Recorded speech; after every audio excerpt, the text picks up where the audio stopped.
Ini saya sekampus sama Mas Ganjar sekampus. Kita sering mengundang pembicara datang. Satu ketika saya mengundang seorang pembicara namanya Imaduddin Abdurrahim dari Bandung. ITB Bandung. Saya jemput beliau.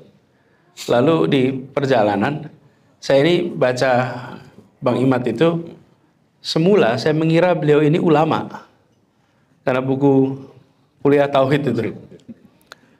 Tapi waktu saya baca menjelang datang itu ternyata insinyur listrik, Bang. Insinyur listrik ini Bang Imad itu.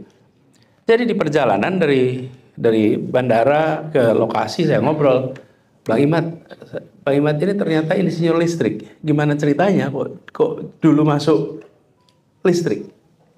Oh, dia cerita begini. Saya masih SMP, ada peresmian bendungan Asahan di Sumatera Utara. Kampungnya dia beberapa jam dari bendungan Asahan. Jadi kata dia, anak-anak dan laki-laki di kampungnya itu jalan kaki ke Asahan untuk menyaksikan peresmian oleh Bung Hatta. 5-6 jam jalan kaki ke lokasi. Mereka ingin lihat wajah Bung Hatta, ingin dengar pidato Bung Hatta. Belum ada televisi, belum ada koran, belum ada itu semua. Ingin tahu anak Sumatera yang jadi wakil presiden. Dan mereka datang ke sana. Lalu Bung Hatta di dalam peresmian bendungan itu berpidato.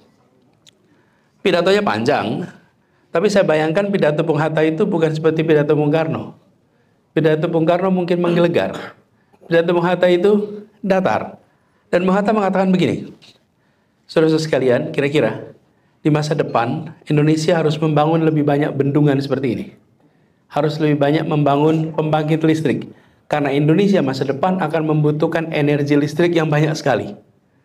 Dan kita membutuhkan insinyur listrik yang banyak.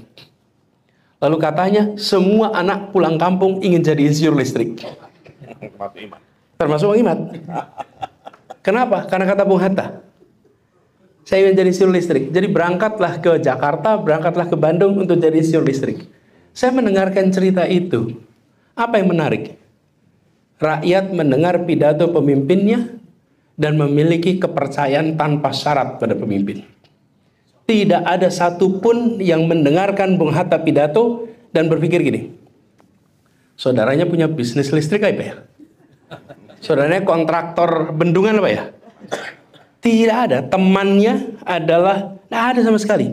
Tidak terbersit sedikit pun bahwa Bung Hatta mengatakan itu karena dia punya vested interest. Itu namanya integritas yang dimiliki oleh pemimpin. Dan itu yang hilang di Republik ini. Itu yang hilang di Republik ini. Jadi ketika kita mengatakan kami akan bangun X, orang tanya, ini vendor siapa yang jadi partnernya ya? Ini donor yang mana ya? Yang betul. Sekali harus dikembalikan. Dan ketika ada kepercayaan luar biasa, kalau saya istilahkan tadi kepercayaan tanpa syarat, bagaimana perjalanan hidup orang begitu banyak ikut pada apa yang dikatakan pemimpin. Nah, hari ini integritas itu harus dikembalikan. Dan insya Allah nih Kadin nih, dalam ulang tahunnya akan bisa berjuang mengembalikan integritas.